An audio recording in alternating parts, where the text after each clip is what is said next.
Hello बच्चों, आज हम आपको फिजिक्स में क्लास 12th की फिजिक्स सीबीएसई बोर्ड के chapter first electric charge and field के बारे में डिस्कशन करेंगे।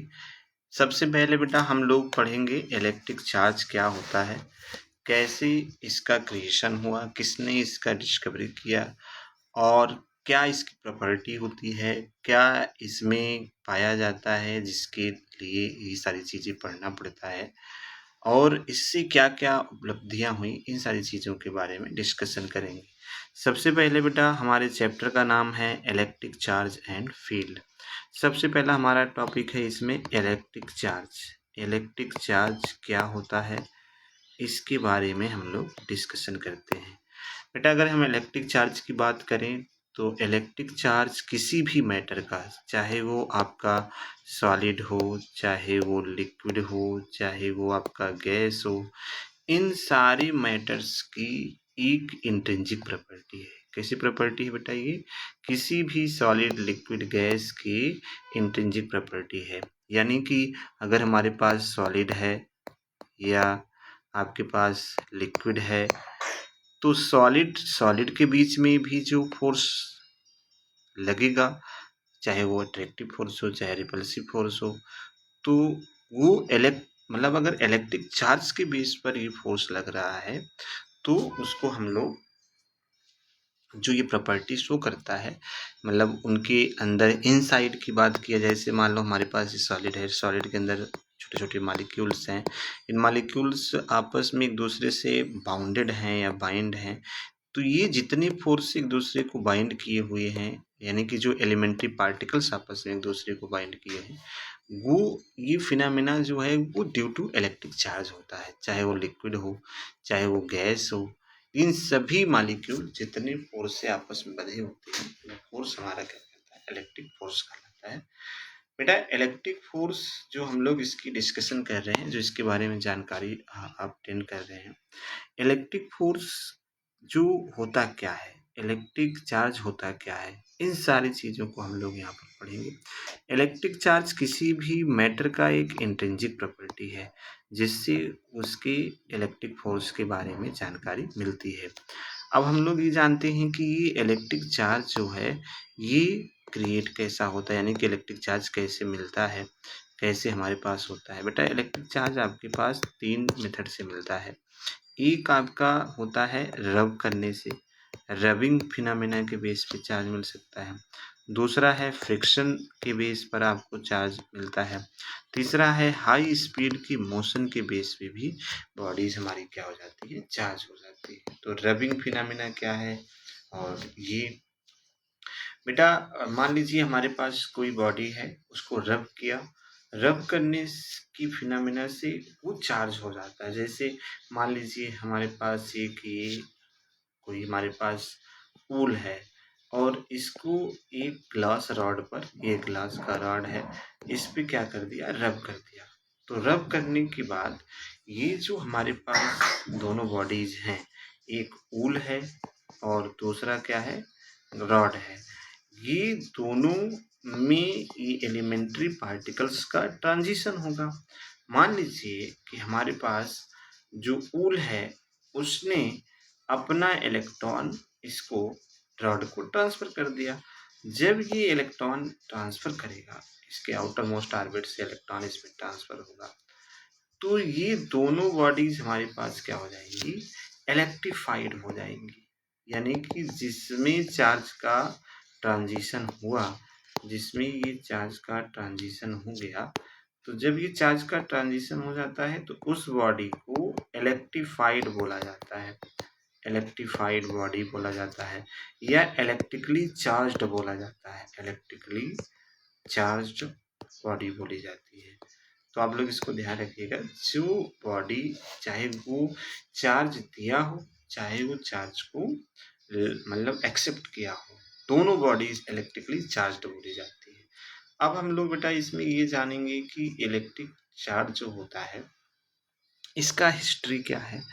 इसकी हिस्ट्री के बारे में बात किया जाए तो सबसे पहले नियरली 600 BC के नियर अबाउट एक आपके पास थैल्स मेलस नाम के थेल्स मेलस नाम के साइंटिस्ट थे।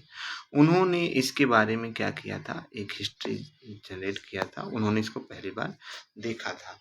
अब ये बात आती है कि जो इलेक्ट्रिक चार्ज है, ये इसका सिंबल क्या है। इलेक्ट्रिक चार्ज का बेटा जो सिंबल की बात किया जाए तो इसको दो तरीके से रिप्रेजेंट करते हैं, कहीं कहीं कैपिटल क्यू, कहीं कहीं स्मॉल क्यू से लिखा जाता है। कैपिटल क्यू क्यों लिखते हैं और स्मॉल क्यू क्यों लिखते हैं, इसके पीछे भी रीजन है। कैपिटल क्यू इसलिए लिखा जाता है बेटा, जब चार्ज, जो चार्ज का फंक्शन है ना, इसको दो तरीके से पढ़ते हैं। क्यू यानी कि जो चार्ज है, ये दो तरीके से स्टडी किया जाता है। एक आपका रेस्ट पर, चार्ज जब रेस्ट पर हो, दूसरा जब चार्ज मोशन पर हो। चार्ज जब रेस्ट पर होता है तो इस फिनोमेना को, यानी कि इसके बारे में स्टडी करना, यानी कि कोई चार्ज रेस्ट पर है उसके बारे में स्टडी करना, उसको इलेक्ट्रोस्टैटिक्स बोला जाता है। क्या बोला जाता है बेटा, इसको इलेक्ट्रोस्टैटिक्स बोला जाता है। और इस इलेक्ट्रोस्टैटिक फिनोमेना के बेस पर, इसमें अगर रेस्ट पर है तो उसका फोर्स क्या होगा, उसके द्वारा फील्ड क्या जनरेट होगा, उसके द्वारा पोटेंशियल क्या होगा, उसके द्वारा अगर वो चार्ज स्टोर करते हैं तो उसकी कैपेसिटी क्या कहलाएगी, उस स्टोरिंग डिवाइस को क्या बोला जाएगा। इसके बेस इसका एप्लीकेशन क्या है, यानी कि इसका एप्लीकेशन कहाँ कहाँ यूज़ करते हैं। बेटा इसका एप्लीकेशन हम लोग जेरॉक्स मशीन जो होती है उसमें यूज़ किया जाता है। यानी कि बहुत सारे इस तरीके से हमारे पास कैथोड रे ट्यूब को जनरेट करने में इसका यूज़ किया जाता है, और लाउड स्पीकर में भी इसका यूज़ किया जाता है। यानी कि सारे फिनोमेना किस बेस पर बनाए गए हैं, जब चार्ज रेस्ट पर होता है तब उसके बेस पर इस चीज़ को बनाए गए हैं। अब हम लोग बेटा जो नेक्स्ट यहाँ पर बात करेंगे, नेक्स्ट टॉपिक के बारे में बात करेंगे, वो आपके पास होता है इसका सिंबल। इलेक्ट्रिक चार्ज को रिप्रेजेंट क्यू से कर दिया, ये तो पता चल गया कि इसकी क्वांटिटी कैसी होती है। जैसे हमारे पास चार्ज है तो क्वांटिटी कैसे होगी बेटा, ये एक स्केलर क्वांटिटी है। कैसी क्वांटिटी है, स्केलर क्वांटिटी है। यानी कि चार्ज को, ये जो स्केलर क्वांटिटीज होती हैं वो नॉर्मल अलजेब्रा लॉ को होल्ड करती हैं। यानी कि ये नॉर्मल अलजेब्रा लॉ को होल्ड करेगी। यानी कि चार्ज जो हो सकता है वो एडिटिव हो सकता है, एडिटिव नेचर का हो सकता है। बहुत सारी इसमें प्रॉपर्टीज आपके पास हो सकती है, एडिटिव, सब्ट्रैक्टिव, मल्टीप्लाइड, ये सारी चीज़ें की जा सकती हैं। यानी कि जो नॉर्मल अलजेब्रा लॉ होता है, यानी कि एडिशन, सब्ट्रैक्शन, मल्टीप्लाई, डिवाइड, ये सारी चीज़ें फॉलो हो सकती हैं। दूसरी हमारे पास होता है बेटा, ये जो क्वांटिटी है इसकी यूनिट क्या है। इसकी यूनिट जो हमारे पास बेटा आती है, वो जो इसकी एसआई यूनिट है वो कूलाम्स है। कूलाम्स क्यों रखा गया, इसके बाद में एक कूलाम नाम के साइंटिस्ट थे, उन्होंने इसके बारे में डिस्कशन किया। इसके उन्होंने एक इलेक्ट्रोस्टैटिक, मतलब इलेक्ट्रोस्टैटिक फोर्स के बारे में जानकारी दी थी, तो उसी के बेस पे इनको इसको रखा गया है। और भी इसकी यूनिट हो सकती है, जैसे जो इसका फॉर्मूला होता है Q equal to I into t, यानी कि ampere into second is also unit of electric charge. तो इससे थर्ड इसकी है बेटा, इसकी डायमेंशन क्या होती है। जो इलेक्ट्रिक चार्ज है इसकी डायमेंशन इस फॉर्मूले के बेस पर, चार्ज इलेक्ट्रिक करंट का ए होता है और टाइम का क्या होता है, टी होता है। तो इसके बेस पे इसकी जो डायमेंशन होगी वो 80 हो जाएगी। तो अगर कोई पूछता है कि चार्ज की जो डायमेंशन होगी वो क्या होगी, तो इसको आप बता सकते हैं। ठीक, अब ये बेटा अगर हम इसको जानकारी कर लिए तो अब हम लोग इस पे देखते हैं कि जो चार्ज है ये हो गया। अब चार्ज का जो एक्सपेरिमेंटल सेटअप किया गया, एक्सपेरिमेंटल सेटअप में क्या इसमें देखा गया, एक्सपेरिमेंटल सेटअप में देखा गया बेटा कि जो चार्ज है ये आपका दो टाइप का होगा, एक पॉजिटिव चार्ज होगा और दूसरा नेगेटिव चार्ज होगा। नेगेटिव चार्ज क्यों होगा, पॉजिटिव चार्ज क्यों होगा, ये तो पहला इनका अचीवमेंट था। दूसरा उन्होंने इनको फंडामेंटल लॉ ऑफ इलेक्ट्रोस्टैटिक्स बोला जाता है। फंडामेंटल फंडामेंटल लॉ ऑफ, मतलब दूसरा जो अचीवमेंट था, फंडामेंटल लॉ ऑफ इलेक्ट्रोस्टैटिक्स क्या था, इसके बारे में ध्यान से समझो। फंडामेंटल लॉ ऑफ इलेक्ट्रोस्टैटिक्स क्या चीज़ रिप्रेजेंट करती है, इसके बारे में जानिए। फंडामेंटल लॉ ऑफ इलेक्ट्रोस्टैटिक्स इस चीज़ को बताती है कि बेटा कि जो आपका चार्ज है वो अगर लाइक चार्जेस हैं, लाइक चार्जेस और अनलाइक चार्जेस, 2 टाइप के चार्ज आपके होंगे, मतलब 2 प्रॉपर्टी होगी। लाइक चार्जेस का मतलब जैसे सेम चार्ज, यानी कि प्लस प्लस हो गया, माइनस माइनस हो गया, और इसका प्लस माइनस हो गया और माइनस प्लस हो गया। तो इसके बेस पर जो सेम चार्ज होगा उसका नेचर जो पाया गया, इलेक्ट्रोस्टैटिक फोर्स का जो नेचर पाया गया वो रिपल्सिव नेचर का होगा, यानी कि उन दोनों चार्जों के बीच में कैसा फोर्स लगेगा, रिपल्सिव फोर्स लगेगा। लेकिन अगर कोई लाइक चार्जेस है, जैसे मतलब अनलाइक चार्जेस है, जैसे प्लस माइनस है, तो इसका जो नेचर होगा वो आपके पास अट्रैक्टिव नेचर होगा, यानी कि वो जो आपके पास फोर्स होगा, मतलब उन दोनों चार्जों के बीच में जो फोर्स होगा वो आपका अट्रैक्टिव फोर्स होगा, यानी कि एक दूसरे को अट्रैक्ट करेंगे। लेकिन सेम चार्ज होंगे तो वो एक दूसरे को रिपल करेंगे। बाद में एक आपके साइंटिस्ट आए जिनका नाम था लू।